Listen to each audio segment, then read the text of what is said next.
My name's Jessica Towicz and I work at IBM. I studied at Deakin in 2008 and 2009 in the Masters of Industrial and Organisational Psychology. To be a psychologist, there's a series of degrees that you need to do, and the third one is a master's degree. In Victoria, Deakin was actually the only university offering the degree in organisational psychology, which is a path I wanted to go down. So that was why I chose Deakin. I currently work in a sales role, and whilst that might not make a lot of sense as to how does an organisational psychologist work in sales, well, I'm happy to say that it does. So my job when you're an organisational psychologist is to look at the science of people at work. And I'm a little bit of a nerd, so working in the technology field means that I've been able to combine those two areas of passion. So for me, I help my clients and other organisations get the best out of their people through technology as an enabler. So I've actually been at IBM for almost 10 years, so I've held a variety of job roles during that time. I'd spent a few years in HR, so learning what it meant to be a psychologist working in an internal role in a large organisation was a really great experience. It also taught me that's not necessarily what I want to do for the rest of my life. And so then I made the decision to work more externally facing to our clients. In a sales role, I think there's different levels as to what your responsibility is. First of all, I do have a responsibility to my organisation to evangelise the products and the solutions that we offer. But second of all, it's really to listening to your client and hearing what it is that they're telling you. And I think being an organisational psychologist has allowed me to practice that skill far more deeply than I would have if I wasn't. I spend all day talking to my clients about talent management. I make sure that it's people oriented because that's who we have in the workplace.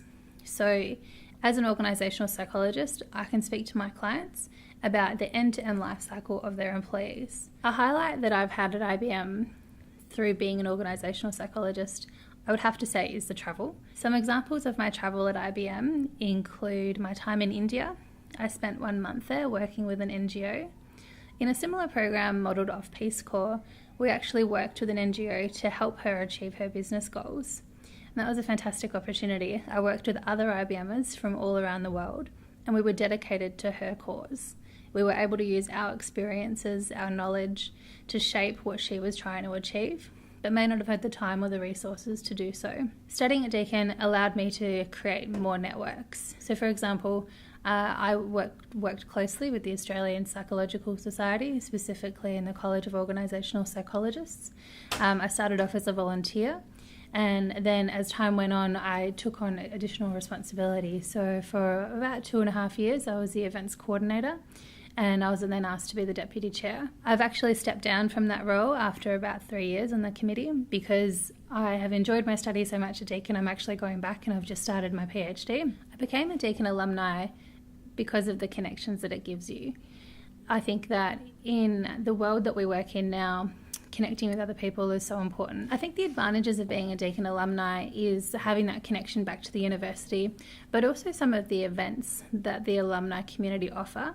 So I've been able to go to events and see people speak that I wouldn't have had that chance before. And I think it also breaks down barriers as well. So when you're meeting people for the first time and you're talking about your history, maybe where you've studied or where you work, and then you both realise that you've worked at you've both studied at Deakin, it gives you that instant connection of we know each other. We're somewhat the same because we've shared a common experience.